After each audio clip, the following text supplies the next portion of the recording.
अच्छा जी, इससे पहले बिस्मिल्लाहिर्रहमानिर्रहीम, शुरू अल्लाह के नाम से जो बड़ा मेहरबान है, नहायत रहम वाला। आपको पता है एक स्टैंडर्ड सेंटेंस होता है मेरा कि नॉलेज जो है आप जितना बांटेंगे ये उतना ही बढ़ता जाएगा। तो कोशिश करें कि शेयर करें आपस में in a positive manner, with the positive attitude, with the positive objective.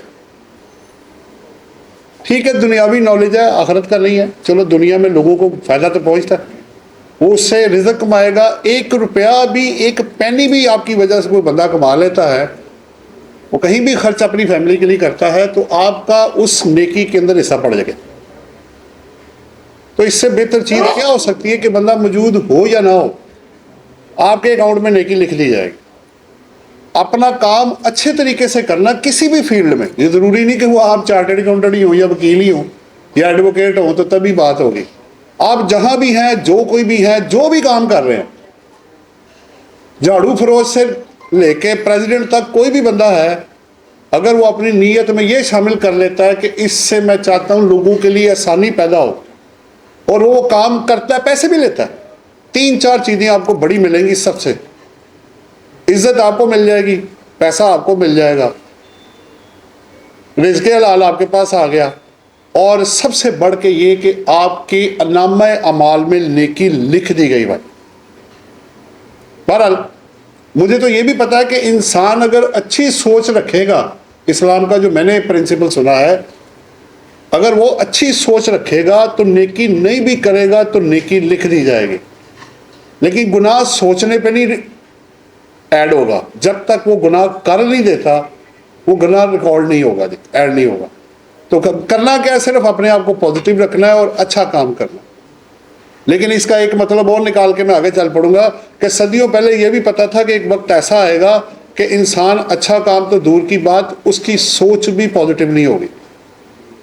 ये भी एक वक्त आएगा, सोच पॉजिटिव नहीं होगी बंदे की। सो अपने आप को पॉजिटिव रखें, अच्छा सोचें, अच्छा काम करें, अच्छा रिजल्ट आएगा। वापस आता हूँ टॉपिक की तरफ। टॉपिक है जी 2024 में काफ़ी देर सोचता रहा कि क्या करूँ कि कोई एक नई चीज़ इस दफ़ा बनाए। हर दफ़ा कोशिश होती है एक आसान और डिफरेंट चीज़ बनाई जाए। तो मैंने इसको ना कोई 30 क्वेश्चंस मैंने अपने पास से टॉपिक बना ली है डिफरेंट। कोई मैं वेल्थ स्टेटमेंट की तो चला गया, कभी वेल्थ रिकन्सिलिएशन में चला गया, कभी इनकम टैक्स रिटर्न में चला गया, कभी मैं सेक्शन 111 में चला गया, कभी मैं 21 में चला गया, कभी 174 में चला गया। जो जो मेरे सामने आता गया, जो मुझे लगता है कि हम सबको उन चीज़ों का पता होना चाहिए, मैंने उसमें मैक्सिमम पॉइंट इसके अंदर डाल दिए। तो 1 बाय 1 करके आप देखेंगे। ये 30 प्रैक्टिकल इश्यूज हैं which must be aware of by all the persons who are filing the income tax returns. सबसे पहले जी आपके सामने आ रहा है एसएमई, जो कि काफ़ी जगहों पे इग्नोर हुआ। वैसे तो सेमिनार हमने काफ़ी किए, इस पे अलग से भी किया। अभी सिर्फ इशू है और वो ये है कि स्मॉल एंड मीडियम इंटरप्राइज, उसका फॉर्मेट जो है वो आप इनकम टैक्स रिटर्न में जाके चेक करेंगे डिक्लेरेशंस के अंदर, तो आपको इसका फॉर्मेट अलग से मिल जाएगा। पहली बात तो ये होगा। दूसरी बात, ये किस पे अप्लाई होनी है। एक वो स्मेडा या एफबीआर के साथ पोर्टल पे एज ए मैन्युफैक्चरर रजिस्टर्ड हो, नंबर 1। नंबर 2, ये जरा चेक करना, केबल ठीक है, अभी तो आपके आने से ठीक हो गया वो चले। तो पहला पॉइंट ये मेरे पास आया कि इस आपके क्लाइंट का या आपका जिसकी रिटर्न फाइल हो रही है उसका मैन्युफैक्चरर होना लाजमी होगा, पहला पॉइंट। दूसरा पॉइंट, वो स्मेडा की साइट पे या एफबीआर के साथ एज ए मैन्युफैक्चरर रजिस्टर्ड हो। तीसरा पॉइंट, उसकी टर्नओवर 1 साल में ड्यूरिंग द टैक्स ईयर, यानी 1 जुलाई 2023 से लेके 30 जून 24 तक उसकी annual turnover in excluding sale tax and duty जो भी है वो 250 मिलियन से एक्सीड ना करे। अच्छा, तो फिर क्या होगा जनाब? फिर आपको 2-3 फायदे मिलेंगे बड़े अच्छे। पहले तो रेलिवेंट मटेरियल किधर है, मैंने इसलिए साथ लिख दिया। सेक्शन 100E है, रेड विद 14th शेड्यूल है, उसके साथ आप मिला के पढ़ेंगे। और ये एप्लीकेबल है स्मॉल एंड मीडियम। स्मॉल हम अपने लिए मैंने 2 हिस्सों में उसको तोड़ लिया। Who is this small enterprises? जिसकी टर्नओवर 100 मिलियन के अंदर होगी वो स्मॉल इंटरप्राइजेस। अपनी तरफ से हमने 2 कैटेगरी शेड्यूल में बनी हुई आपको कैटेगरीज मिल जाएंगे। 100 मिलियन तक टर्नओवर का 0.25% आप पे करें, गाड़ जाए। जितने टैक्सेस कटे हुए हैं वो माइनस हो जाएंगे, आपका रिफंड आ जाएगा। अगर आपकी टर्नओवर 100 मिलियन से ज्यादा है बट 250 मिलियन से कम है तो फिर आपने 0.25 की जगह डबल करना है, इसको 0.5 हो जाएगा। आप 0.5% पे करें जो कि इवन 113 सेक्शन से भी कम है, उसके हाफ से भी कम है। 1.25% है इसका स्टैंडर्ड रेट और रिड्यूस रेट अपनी जगह पे है। सो आपने टर्नओवर का 0.5% पे करना है और ये आपके लिए फाइनल टैक्स होगा। यानी मेरा अगर सप्लाईज पे कटा है, मेरा बिजली पे कटा है, अदरवाइज जो भी कटे हुए हैं मेरे टैक्सेस, टेलीफोन पे, मोबाइल पे, गाड़ियों पे, वो सब की आप एडजस्टमेंट क्लेम करें और जनाब आपका रिफंड आ गया। एक दो और प्री कंडीशन इसके अंदर। सो आप अपने क्लाइंट को पहले चेक करें क्या वो इसमें फॉल करता है। अगर वो करता है ये मस्ट फाइल करें। ये इसमें इससे ज्यादा बड़ा फायदा मैंने आज तक इनकम टैक्स लॉ में नहीं देखा। जो बेनिफिट इन्होंने प्रोवाइड किया एग्जम्पशंस के अलावा, ऑब्वियसली अगर इनकम ही एग्जम्प्ट है फिर तो बात ही खत्म हो गई। सो अच्छा, इसमें 2-3 चीजें बस मैंने और ऐड करनी है, बाकी जब आप क्वेश्चन करेंगे या पढ़ेंगे तो वो देख लेंगे सवाल आपके। अच्छा, ये प्रिंसिपल क्वाइट इंटरेस्टिंगली आपकी एक्सपोर्ट सेल पे भी अप्लाई होना। अब आपको पता है कि 154A में सर्विसेज की एक्सपोर्ट पे रेट 0.25% है और गुड्स के ऊपर 1% रेट है। इवन के एक्सपोर्ट के ऊपर भी यही रेट अप्लाई किए जाएंगे जो कि आप लोकल सेल पे करेंगे। तो फिर क्या होगा? मेरा 1% कटा होगा, मैंने 0.25 या 0.5% पे करना जिस स्लैब में मैं आ गया, बाकी का रिफंड मांग ले। अगला बेनिफिट सुने, बेनिफिट्स ही बेनिफिट्स हैं इसके अंदर, ना अवेल करने की कोई वजह नहीं बच जाती। नेक्स्ट पॉइंट क्या है कि आपको 177 और 214C में ऑडिट भी नहीं होगा अनलेस कोई स्पेसिफिक रीजन कमिश्नर के पास ना आ जाए कि यार ये तो कोई फ्रॉड वाला केस है या ये मिस स्टेटमेंट ऑफ फैक्ट्स किया हुआ है या डाटा बहुत मिसमैच कर रहा है। अदरवाइज आप बोर्ड से वो स्पेशल परमिशन लेंगे अगर उनको स्पेसिफिक केस में जरूरत पड़ गई तो। अदरवाइज ना टोटल ऑडिट में नाम है बोर्ड की तरफ से ना कमिश्नर की तरफ से। अच्छा, प्रॉफिट मेरा जितना भी आएगा उसके ऊपर मुझे टैक्स नहीं देना क्योंकि मैंने फाइनल डिस्चार्ज का टैक्स पे कर दिया। So this was my first point जनाब।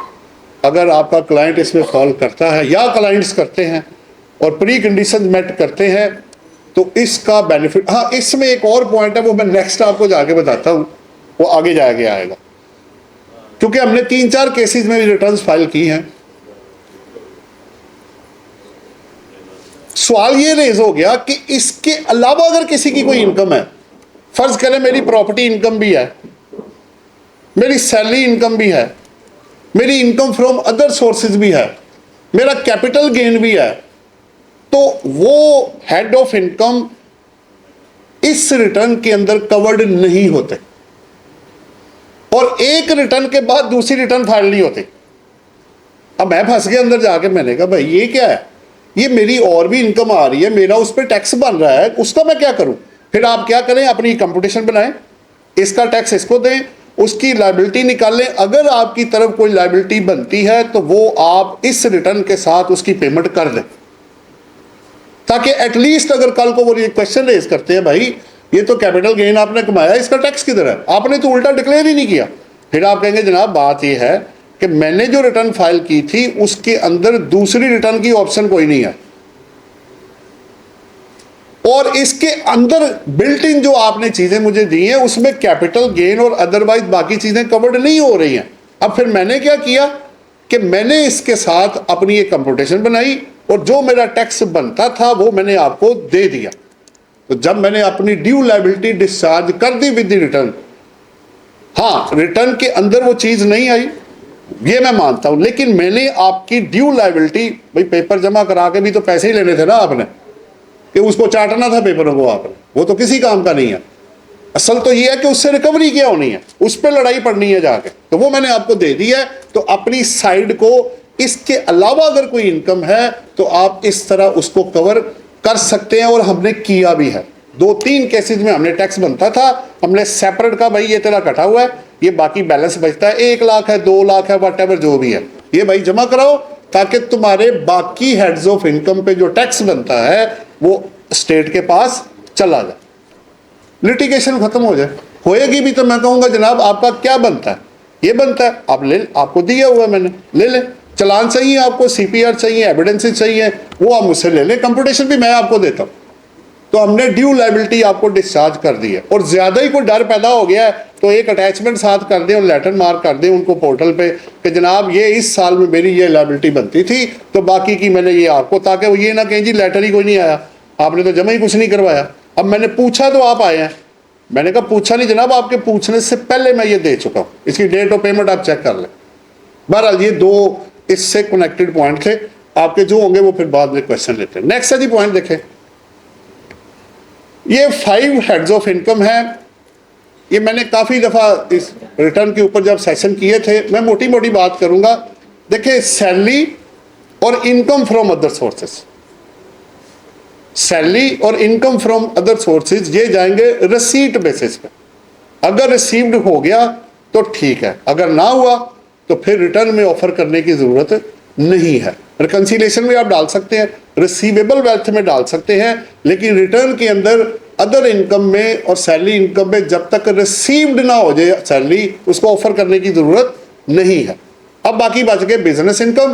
तो कंपनी के लिए बिजनेस इनकम आपको पता अक्रूवल के अलावा कोई ऑप्शन नहीं है, और बाकी इनकम में जो भी मेथड, अब 2 ही मेथड होते हैं, या कैश अकाउंटिंग सिस्टम है या अक्रूवल अकाउंटिंग है।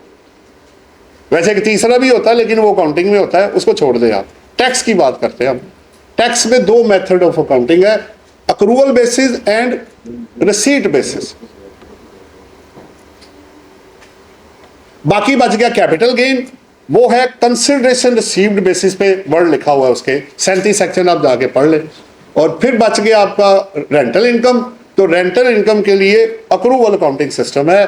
तो आपको यानी ये इसका मतलब शॉर्ट ये हुआ कि बिजनेस इनकम कंपनी के लिए और रेंटल इनकम ये दोनों अक्रूवल बेस पे, और कैपिटल गेन कंसिडरेशन रिसीव्ड जो आपको होगी वो उस बेस पे जाएगा। वो काफी जगहों पे फड्डा भी पड़ गया ना कि जी आपने ये बेच दिया, उसने कहा जी पैसे तो मैंने लिए नहीं, पैसे किधर है? उसने कहा जी आपने बेच तो दिया उसको, उसने कहा जी अक्रूवल नहीं है, कंसिडरेशन रिसीव्ड वर्ड है। Where is received amount? मेरे अकाउंट में कैश में, अदरवाइज मुझे कुछ नहीं आया जनाब, ये 4 करोड़ आया ही नहीं, अभी देना है उसने मुझे 3 महीने बाद। रेंटल में तो आप अक्रूवल डालेंगे, अगर आपने रेंटल रिसीवेबल भी है तो डाल देंगे, लेकिन कैपिटल गेन में कंसिडरेशन रिसीव्ड होना लाजमी है, उसके बगैर आप आगे नहीं जा सकते। आप करना चाहें अपनी मर्जी से अक्रूवल पे, वो आपकी चॉइस।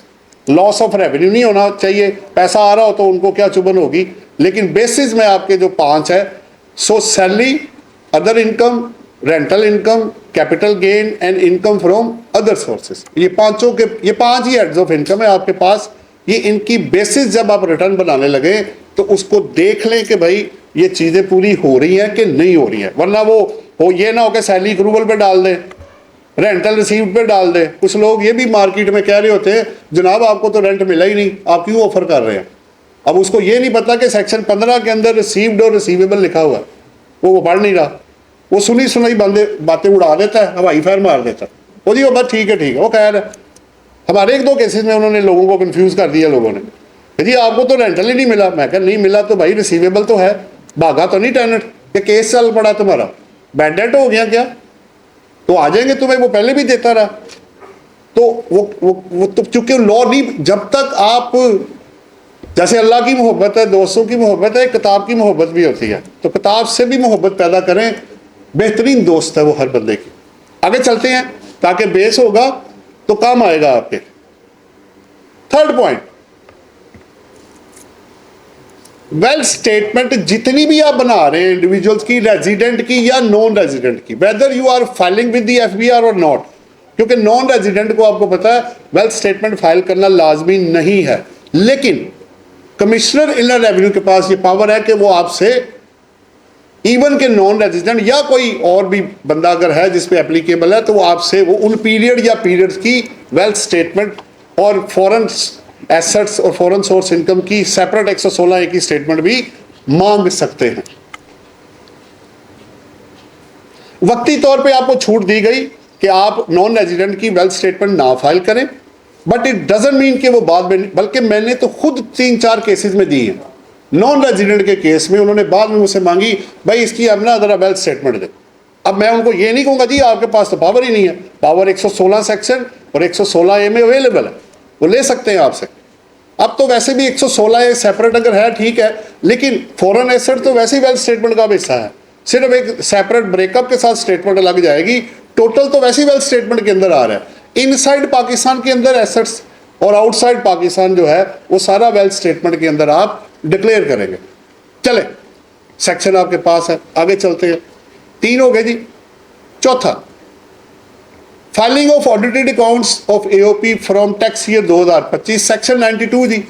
अगर आप मेंबर है एओपी के और आपने 300 मिलियन से ज़्यादा टर्नओवर है एओपी की, ये इस बजट में आया था, तो थोड़ा सा क्लैश आ गया, डिफरेंस ऑफ ओपिनियन थोड़ा सा है, लेकिन ज़्यादा लोग यही कह रहे हैं कि ये 2025 से एप्लीकेबल है, ऑडिटेड अकाउंट्स जो फाइल करने हैं वो 24 पे एप्लीकेबल नहीं है। उसकी 2-4 मेन रीजन जो हमें समझ आती हैं। देखें, ऑडिटर को जनरली साल के शुरू में अपॉइंट किया जाता है। दूसरा, स्टॉक टेकिंग प्रॉपर अरेंज की जाती है, उसके कंफर्मेशन लेटर भेजे जाते हैं, मैनेजमेंट से डिस्कशन होती है, फिर प्रॉपर रिकॉर्ड मेंटेन्ड किया जाता है। जिसका ऑडिट कराना है आपने उसके अकाउंट्स मेंटेन किए जाएंगे, ठीक है। और भी बहुत सारी चीज़ें, लेकिन अभी मैं सिर्फ इतना बता रहा हूं कि ये इतना सीधा नहीं है जितना नजर आ रहा है। बट अगर शेयर फ्रॉम एओपी की एग्जम्पशन लेनी है मेंबर ने एओपी से, एग्जम्पशन इसकी चीज की कि रेट पर्पज के लिए सिर्फ ऐड किया जाए, बाद में माइनस कर दिया जाए। अगर एओपी के टर्नओवर 300 मिलियन से ज्यादा है, annual turnover July to June या जो भी टैक्स ईयर आपका है उसको देखते हुए, तो फिर आपको audited accounts duly from the cost and management accountant या चार्टर्ड अकाउंटेंट से आप ऑडिट करवाएंगे, तो तब आपकी रिटर्न वैलिड होगी।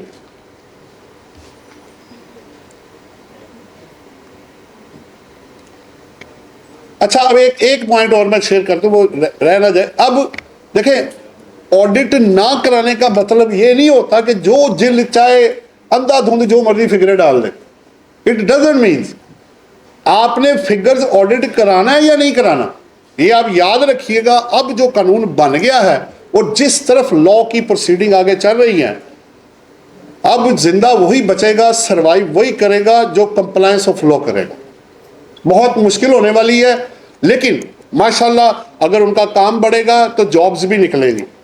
आप अपनी फीसें भी रिवाइज करेंगे, मेहनत करते हैं तो पैसे भी बंदे से को चार्ज करें जो रीजनेबल अमाउंट आपकी बनती है। तो वो अब एक सिर्फ 115(4) की स्टेटमेंट फाइल कर देने से, अब पूरा वो सियालकोट गए थे, वो भी परेशान बैठे हुए थे कि भाई हमने तो अकाउंट्स बनाते ही नहीं हम लोग। तो सीधी बात की उन्होंने। मैंने कहा भाई मैं भी लीगल फर्टेलिटी का बंदा नहीं था, मुझे भी सीखना पड़ा, आप भी अकाउंटिंग थोड़ी सी सीख लें, कोई मसला नहीं है, इंसान सीखता है रोज, कोई प्रॉब्लम नहीं है। जब काम एक करना ही है बंदे ने तो प्रॉपर लर्न कर ले। बहरहाल फिगर्स को वेरीफाइबल रखें। नेक्स्ट है जी अकाउंटिंग इनकम। मैंने पिछले वाला कर दिया क्या? हाँ जी, हो गया। Accounting income versus imputable income in FTR cases 111(4) है। ये उन्होंने ये कहा है, ये ऑलरेडी 2023 में एप्लीकेबल हो गया था।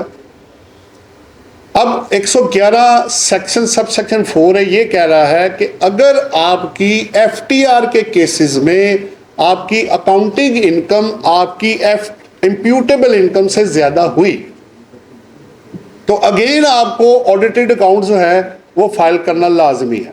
अब मैं आपको 2-3 प्रैक्टिकल चीजें बता देता हूं।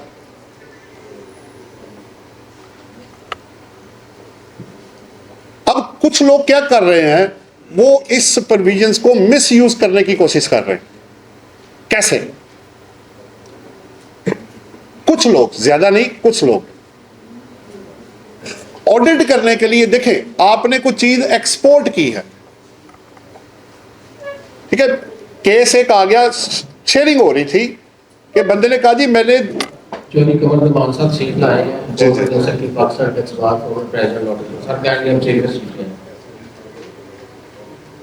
Senior vice president Pakistan tax bar for Majeed साहब सर आप खाली स्टेज पे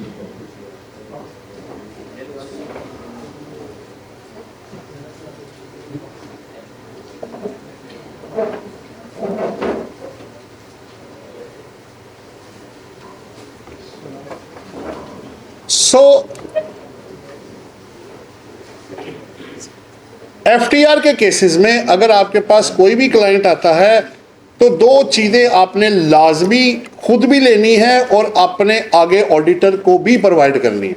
नंबर 1, जो कॉन्ट्रैक्ट उसने बाहर की पार्टी के साथ साइन किया है मुझे उसकी वेरीफाइबल कॉपी चाहिए। वो गुड्स है, सर्विसेज है, कॉन्ट्रैक्ट है, टेक्निकल सर्विसेज है, जो भी कमीशन है, कुछ भी है, वो कॉन्ट्रैक्ट की कॉपी भाई लाओ। नंबर 1। दूसरा, आपने एक्सपोर्ट किया क्या? सॉफ्टवेयर है, सर्विसेज है, कंसल्टेंसी है, अकाउंटिंग सर्विसेज है, क्या किया आपने एक्सपोर्ट और किस सिस्टम के थ्रू किया और कैसे किया, ये मुझे बताएं।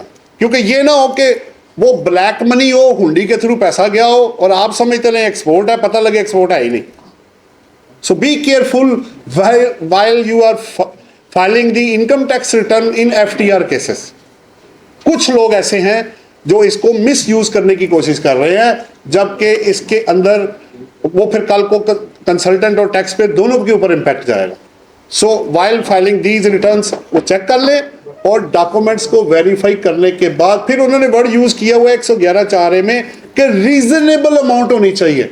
जो प्रॉफिट आप एक्सपोर्ट में ऑफर करेंगे अकाउंटिंग में वो रीजनेबल होना चाहिए।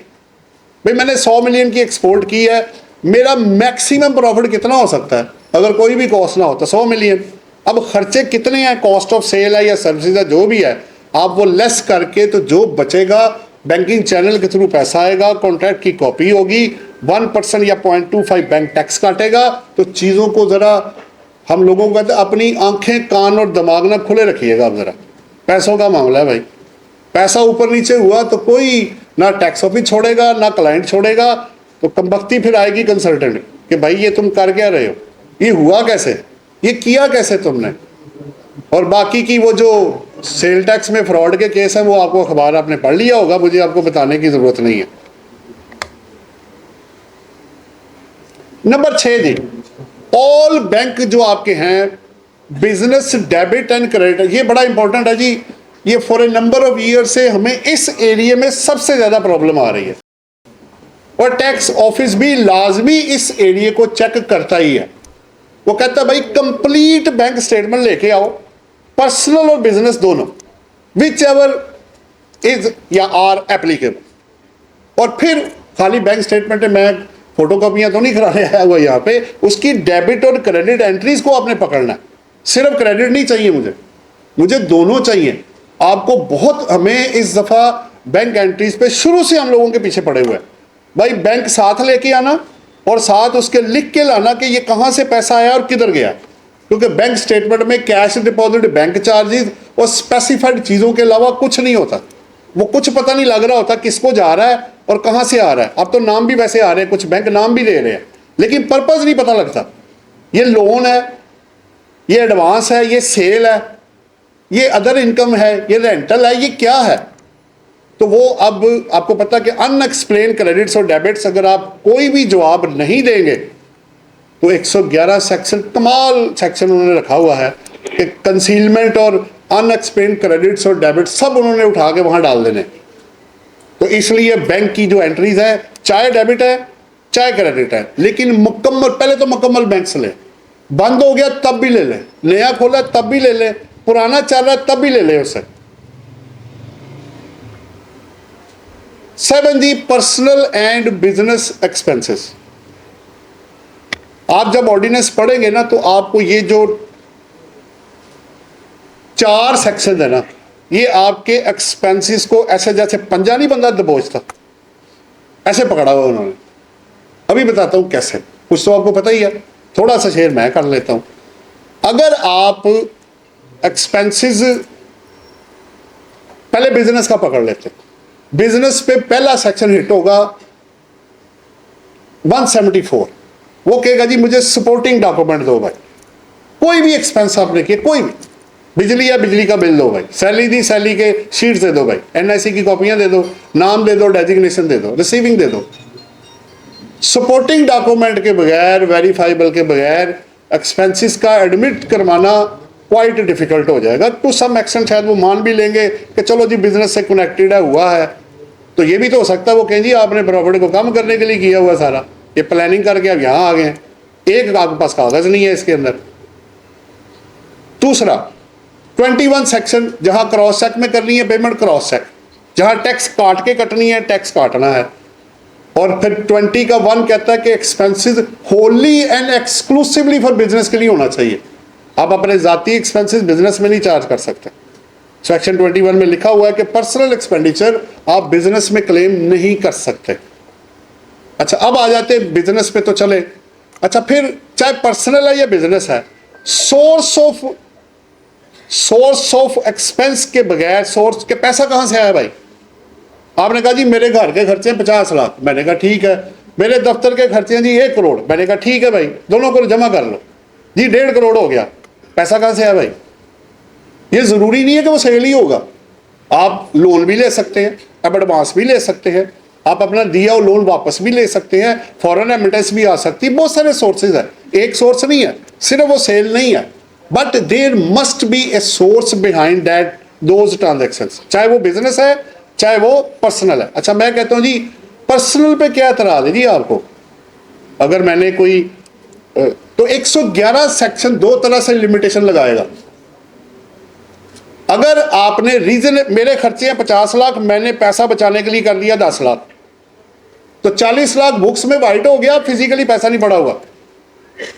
अगर उनको पता लग जाता है कि भाई लेवल ऑफ एक्सपेंस ज्यादा है, भाई साहब ने फनकारी दिखा के कम कर दिया, तो डिफरेंस जो होगा वो आपको 111 सेक्शन में आपकी इनकम में ऐड कर दिया जाएगा।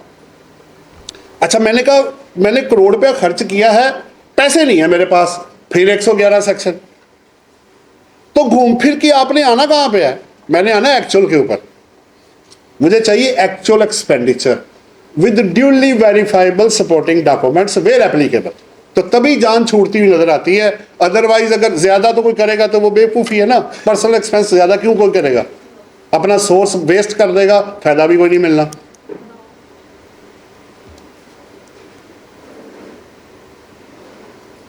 एट्थ पॉइंट, मिनिमम टैक्स जी पिछले नंबर ऑफ ईयर से प्रॉब्लम आ रही है कि जब भी आप हमेशा अपनी कंप्यूटेशन खुद बनाएं फिर उसको फीड करें, क्योंकि जो रिजल्ट अब रिटर्न क्या करती है, कभी वो टैक्स लायबिलिटी ठीक कर देती है, कभी वो ज्यादा केसेस में उसने लायबिलिटी बढ़ा दी है। मसलन मेरा कैलकुलेशन हुआ 10 लाख रुपए टैक्स, उसने बना दिया 12 लाख रुपए, 15 लाख रुपए। तो उस सूरत में आप इस पे ना, मैंने एक जजमेंट भी मैं आपको आगे दिखाता हूं, वो ट्रिब्यूनल की जजमेंट है कि कोई भी सर्कुलर या return if that is inconsistent with the law तो परवेल, बल्कि फरहान शहजाद साहब ने आपको सुप्रीम कोर्ट की भी कस्टम की जजमेंट दी थी कि वहां तक ये हेल्ड हो चुका हुआ है, हाई कोर्ट और सुप्रीम कोर्ट तक, कि अगर कोई भी चीज इनकंसिस्टेंट विद द लॉ है तो परवेल लॉ ही करेगा। वो वर्बल चीज, बनाई हुई चीज, सेल्फ मेड चीज, अजम्पशंस एंड प्रिजम्पशंस, वो उसको फॉलो नहीं किया जाएगा। सो अगर रिटर्न आपकी लायबिलिटी बढ़ा रही है तो इट डजंट मीन कि वो लॉ है, वो ताबे लॉ के है, लॉ उसके ताबे नहीं है। लॉ पहले बना था, रूल्स आए थे, तब रिटर्न आई है। सो रिटर्न को that must be in consonance with the relevant law, ना कि लॉ को बाद में अमेंड करते फिर। सो उसको भी जरा चेक कर लें कि जो आपने लायबिलिटी लॉ के मुताबिक बनाई है, अब रहेगी बात कि भाई वो अब अगर ज्यादा कर दे, कम में तो आप खुश होंगे ना, चलो ठीक है जाने दो यार। तो ऐसे नहीं करना, आपने दोनों सूरतों में एक लेटर साथ एनेक्सर कर दे उसके कि जी मेरी एक्चुअल लायबिलिटी ये बनती है और मैंने ये वाला इसके अगेंस्ट एडजस्ट किया है, ताकि मैं आपको वो टैक्स, फर्ज करें ना मेरा 10 लाख टैक्स है, उसने 15 बना दिया, अब मुझे 5 लाख की एडजस्टमेंट करनी, सीधी बात है। अब 5 लाख की मैं एडजस्टमेंट टेलीफोन में करूं, जिसमें भी करूं, मैं लिख के दूंगा कि भाई मैंने ये एडजस्टमेंट जो है ना टैक्स के अगेंस्ट, वो मैंने टेलीफोन के बिल के अगेंस्ट 236 में कर दिया है, ताकि मेरी एक्चुअल लायबिलिटी डिस्चार्ज हो जाए। बाकी आप जब ऑडिट करेंगे या 122 सेक्शन लगाएंगे या 221 लगाएंगे, तब भी मैं आपको आपके जवाब दे दूंगा कि ये जनाब मेरा, ये मेरी लायबिलिटी थी, ये मैंने अपनी लॉ के मुताबिक जो लायबिलिटी थी वो मैंने डिस्चार्ज कर दी। 9 जी, adjustment of excess deem tax paid, ये बड़ा इंटरेस्टिंग था। मुझे नंबर ऑफ क्वेश्चन में ये पूछा गया कि अगर मेरा 10th शेड्यूल में 2 क्वेश्चन अलग अलग है। पहला ये है, अब रिसेंटली 2 केसेस में ये हुआ, 2-3 में डिफरेंट सिचुएशन आ गई। अब आपको पता है जब आप रिटर्न फाइल करते हैं करंट ईयर की, कभी वो रिफंड की अमाउंट उठा लेता है, कभी कुछ भी नहीं उठाता, कभी कम कर देता है, ज्यादा का तो खैर चांस नहीं है, जो आप फीड करेंगे उसके अंदर ही रह के कुछ ना कुछ वो देता है। अब एक बंदे ने कहा जी बात सुने, मैंने पिछली दफा प्रॉपर्टी एक बेची थी तो मेरा रिफंड 3 लाख रुपए का पड़ा हुआ है, अब रिटर्न कह रही है कि मुझे 4 लाख तुम जमा कराओ, तो ये मेरा 3 लाख आगे वो उठा नहीं रही, अब क्या करें? फिर आप एक लेटर मार्क करें। मैं आपको एक इसका एक क्रक्स बता देता हूँ। मुझे काफ़ी इस पर मुझे किसी ने सवाल किया था, उन्होंने कहा था, मेरे उस्ताद ही है, नाम लेने में मुझे कोई हर्ज नहीं है, MM अकरम साहब भी हैं और शहबाज भट्ट साहब हैं, ठीक है, उनसे मेरी शेयरिंग हुई। तो उन्होंने सवाल मुझे किया MM अकरम साहब ने कि बेटा ये बताओ कि ये जो तुम पिछले साल का रिफंड एक्सेस पेमेंट अगली रिटर्न में ला के क्लेम करते हो, इसका लॉ किधर है? ये मुझे लॉ में लिखा हुआ दिखाओ। पहले तो मैं सोच में पड़ गया, मैंने कहा जी 120(1)(b) के ऑल पर्पसेस के लिए जो मैं रिटर्न फाइल करता हूं वो डीम टू बी ऑर्डर है। उन्होंने कहा नहीं भाई, इसमें कहां लिखा हुआ है कि तुम एक्सेस पेमेंट आगे जाकर एडजस्ट करोगे? फिर मैंने थोड़ा सा होमवर्क और किया तो आपको मिलेगा 171 सेक्शन का जो एक्सप्लेनेशन है ना, उसमें आप जाएंगे, उसने लिखा हुआ है कि रिफंड पर्पस के लिए ये return deem to be order नहीं होगी।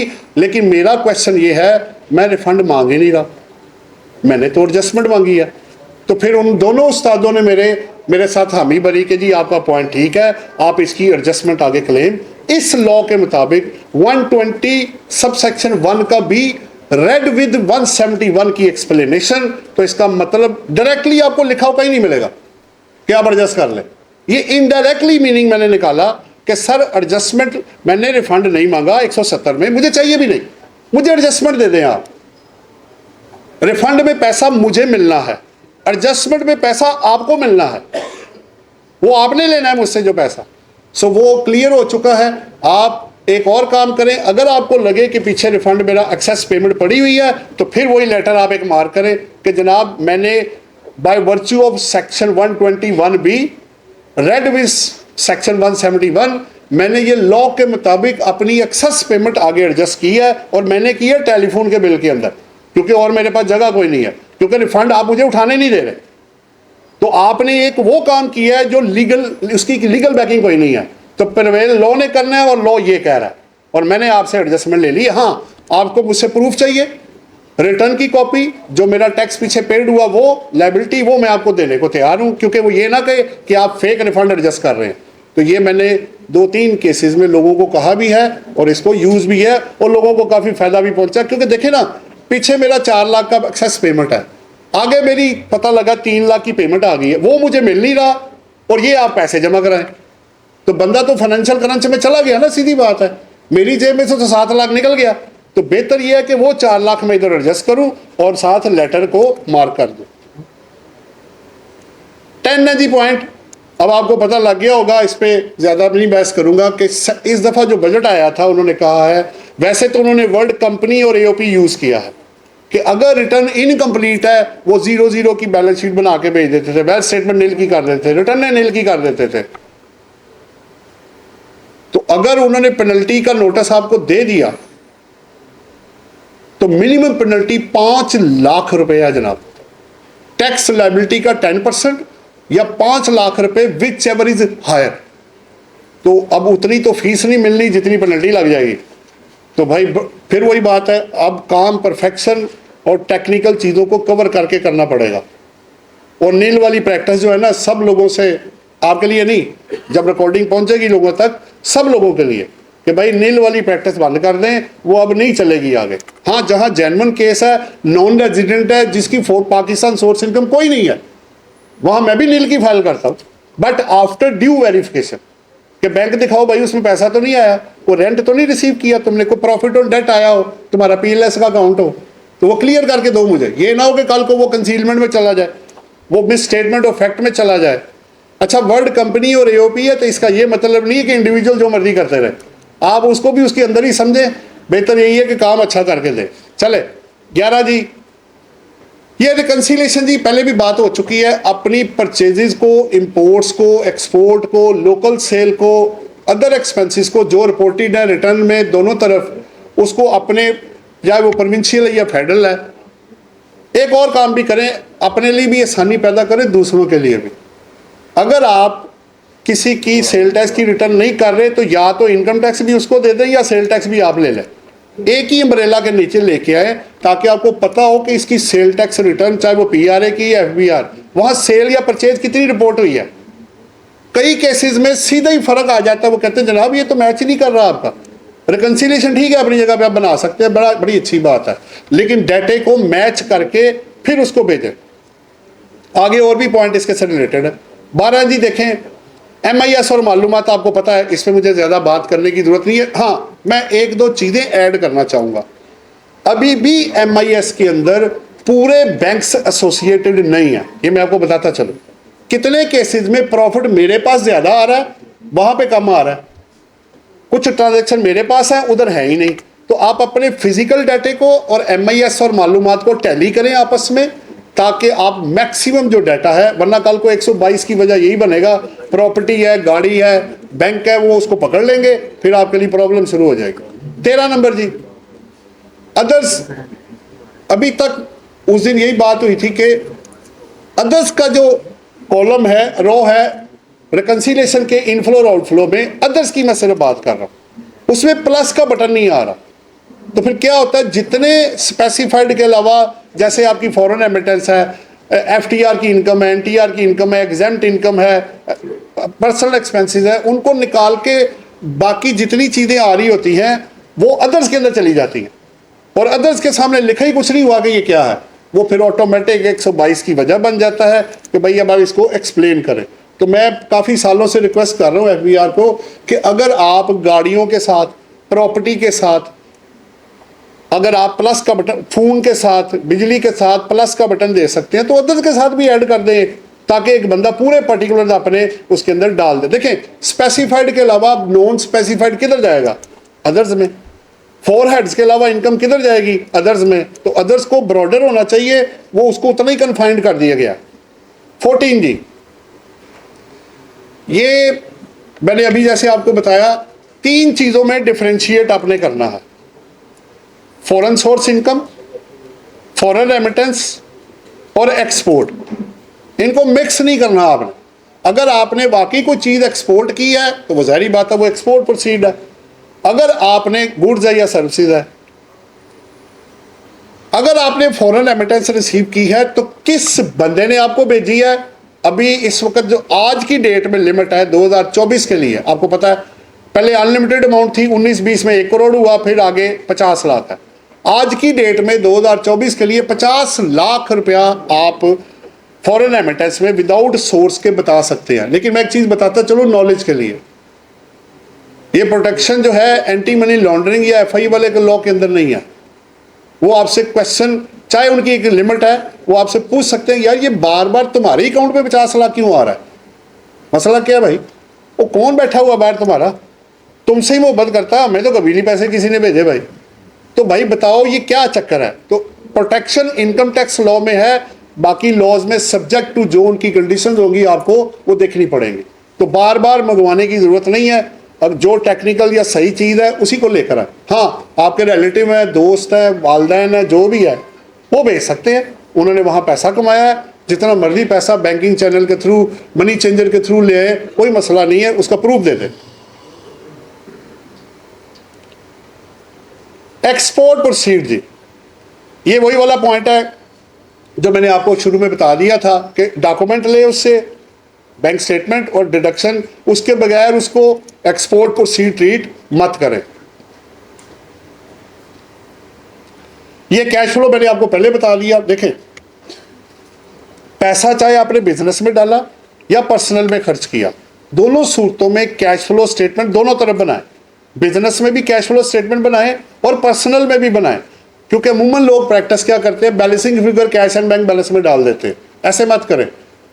मैंने जहां से ट्रेनिंग की थी शुरू से लेके आज तक हर केस में कैश फ्लो स्टेटमेंट हम बनाते हैं। तो आप भी प्रैक्टिस शुरू कर दें, आपका केस और मजबूत हो जाएगा कि आपके सोर्सेज के इन और आउट होने का जो रिकंसिलेशन है आपके पास होगा। जैसे आप प्रॉपर्टियां टैली करते हैं, गाड़ियां टैली करते हैं, तो कैश एंड बैंक बैलेंस को भी कर दें। 17 इस पे 2-3 पॉइंट्स हैं जी। Capital gain on disposal of gifted inherited properties and treatment after 30 June 2024। देखिए आज का कानून क्या है, वो ये कह रहे हैं कि अगर आप अपार्टमेंट 2 साल बाद, घर 4 साल बाद और प्लॉट 6 साल बाद बेचेंगे तो 0% टैक्स होगा। लेकिन वो प्रॉपर्टी जो गिफ्टेड, अक्वायर्ड या इनहेरिटेंस में आएगी 30 जून 24 के बाद, अभी तो 24 की रिटर्न जा रही है, उसमें तो ठीक है, ये टाइम पीरियड अवेलेबल है। लेकिन जैसे ये 24 के अगले साल में आप जाएंगे तो टाइम पीरियड आगे हो गया खत्म। लेकिन वो प्रॉपर्टी जो अक्वायर्ड एंड डिस्पोजल 30 जून 24 के बाद होगी।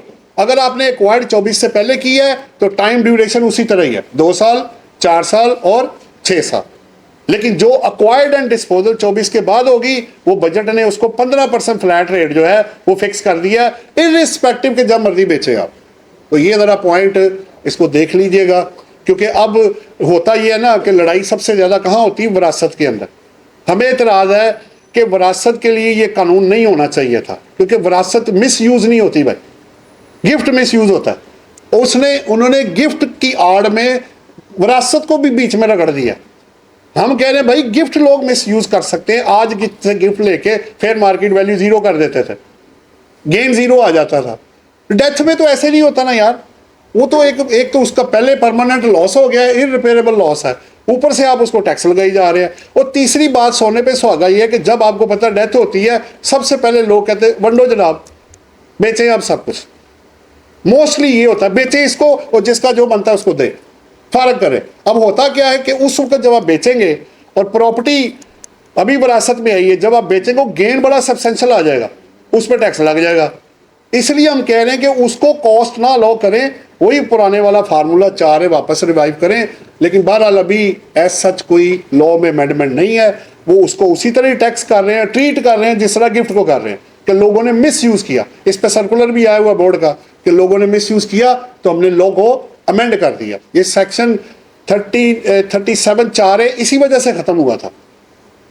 तो लोग करते क्या थे, भाई अच्छा टैक्स लग रहा है, इसको मैं दोस्त को गिफ्ट कर देता हूँ। गिफ्ट किया, फेयर मार्केट वैल्यू दोनों बराबर हो गए, गेन 0 हो गया, बाद में पैसे निकाल लिए उससे, तो टैक्स उसने 1 रुपया नहीं दिया।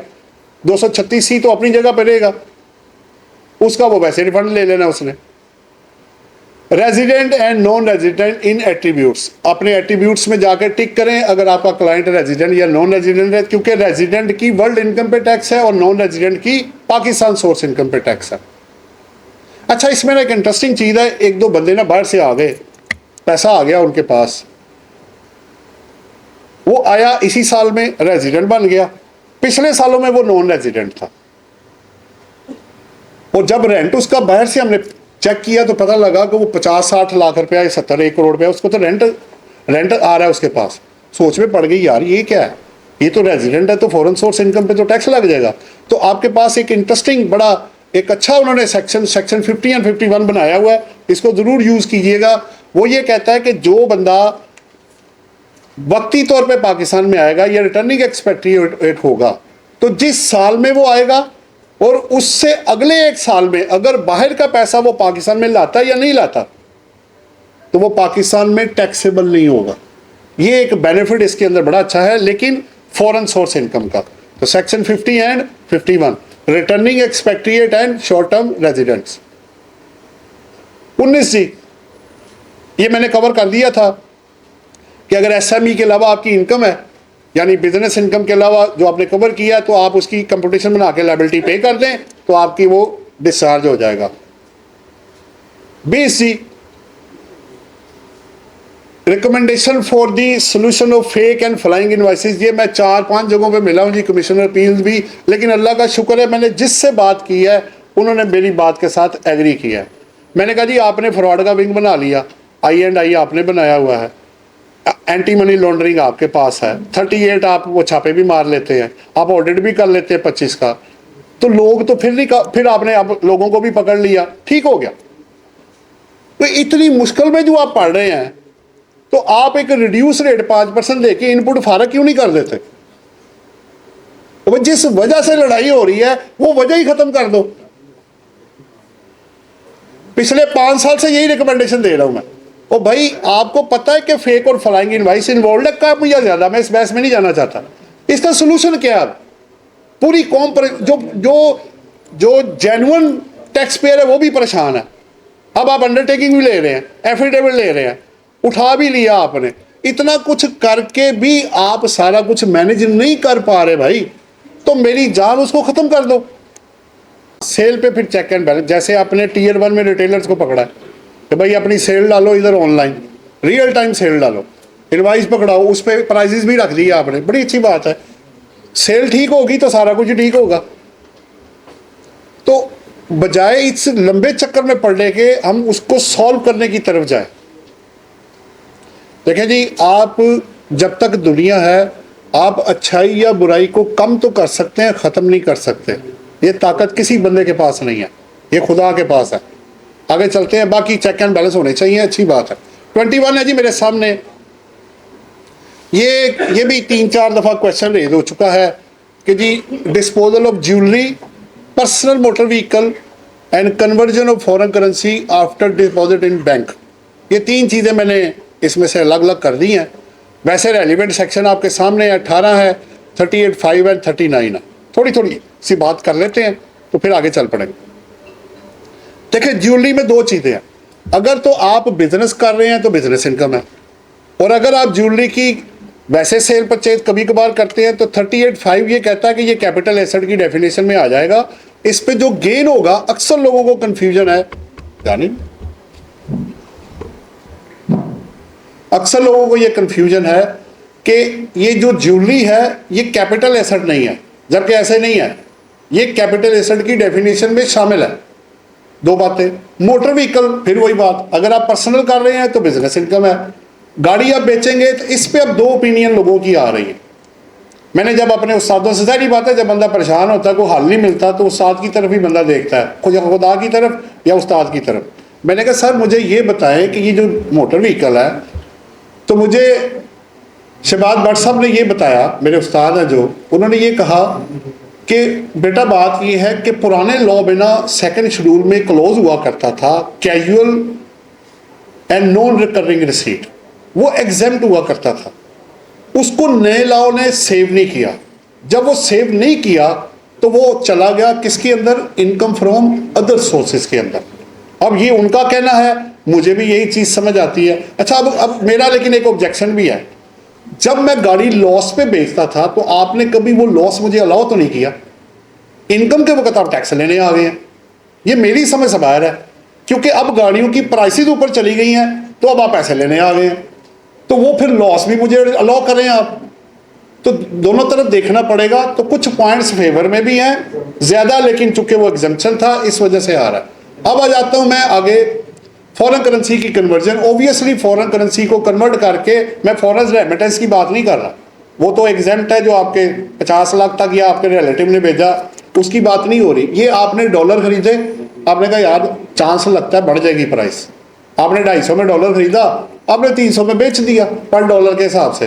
तो अब ये जो गेन होगा ये हमारे मुताबिक चार्जेबल टू टैक्स है, ये इनकम फ्रॉम अदर। अगर आप बिजनेस नहीं कर रहे तो फिर ये आपकी इनकम फ्रॉम, देखें अदर इनकम में आप उसी सूरत में जा सकते हैं। लॉ ये कहता है कि अगर कोई इनकम पहले 4 हेड्स ऑफ इनकम में नहीं आएगी, यानी income from salary, property, business और कैपिटल गेन, तभी 5वां हेड एक्टिवेट होगा।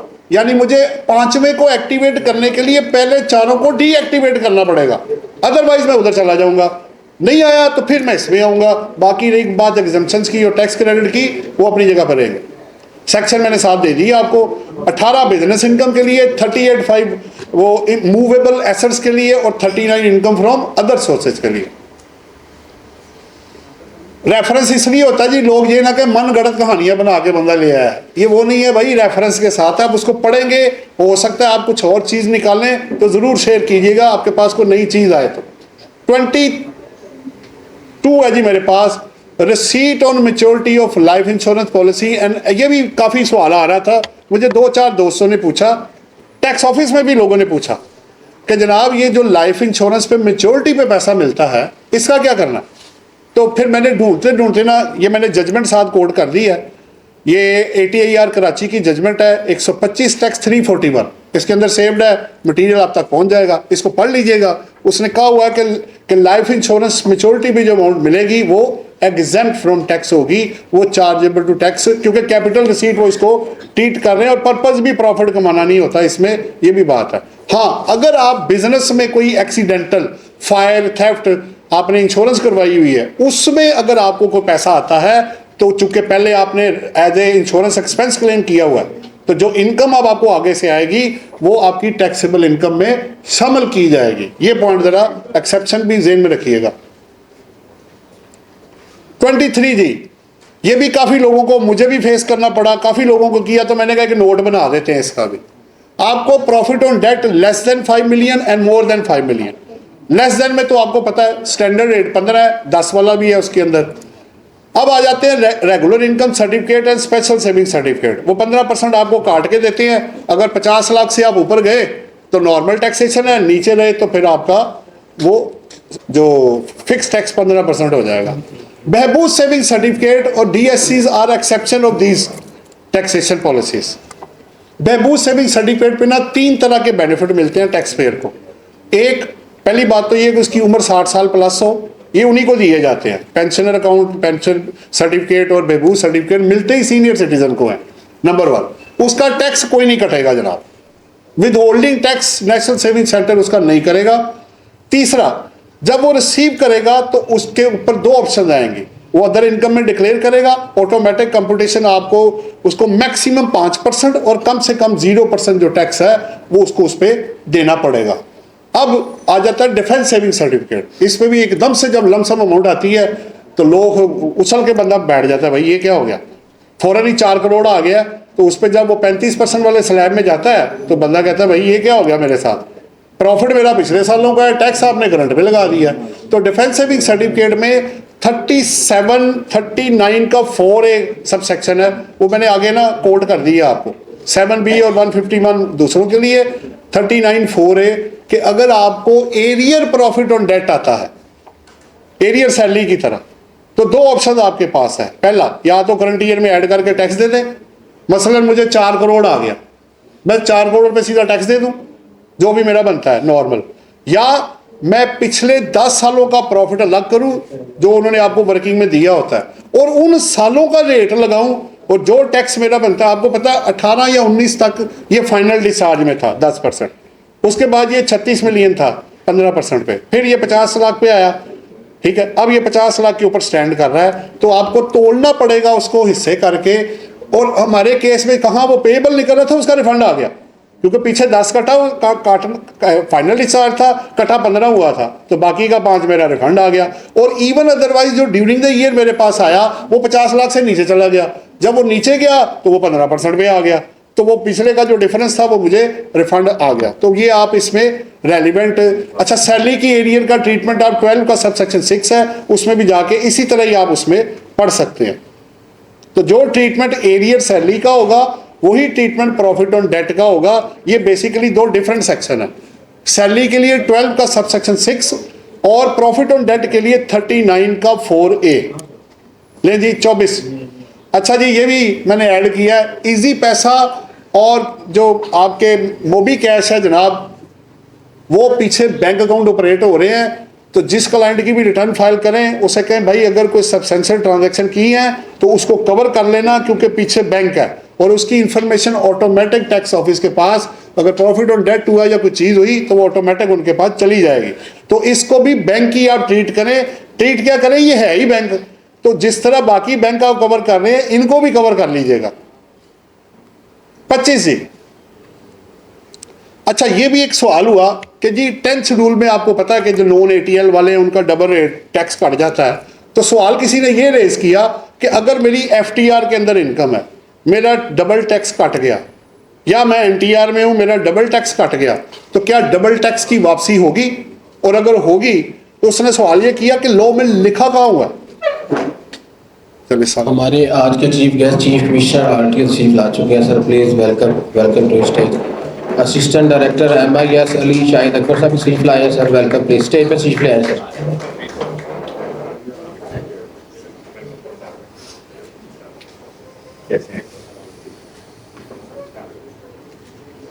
मैं वेलकम करता हूँ अली इमरान शाह साहब चीफ फरमा है, सोहेल सराज साहब है, अर्शद नशाई साहब है, आसफ साहब, राना माजी साहब। Sir welcome.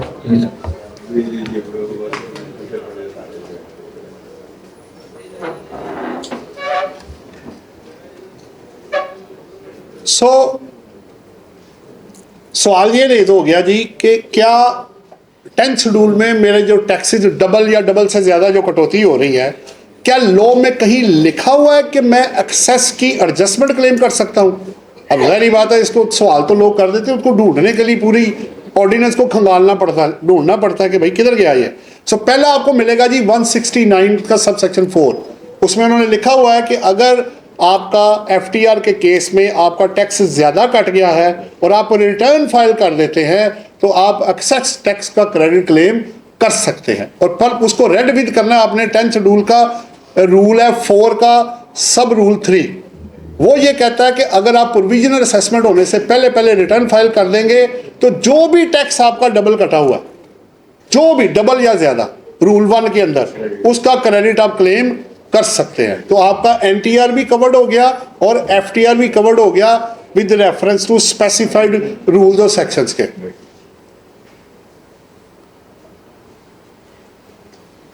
अच्छा जी, अब आ जाते हैं, वैसे तो नॉन कंप्लायंट टैक्स पेयर का तो अब सर्वाइवल बहुत मुश्किल है, वो बिजनेस ही बंद करवाएगा, अब ज़्यादा तो यही होना है उसके साथ। अब मसला ये है कि अब जब तक आप कंप्लायंस नहीं करेंगे, चाहे वो इनकम टैक्स है, चाहे वो सेल टैक्स है, कस्टम है, सेल टैक्स है, PRA है, उसके बगैर आपका सर्वाइवल करना बहुत मुश्किल है। वो चलेगा नहीं ज़्यादा देर।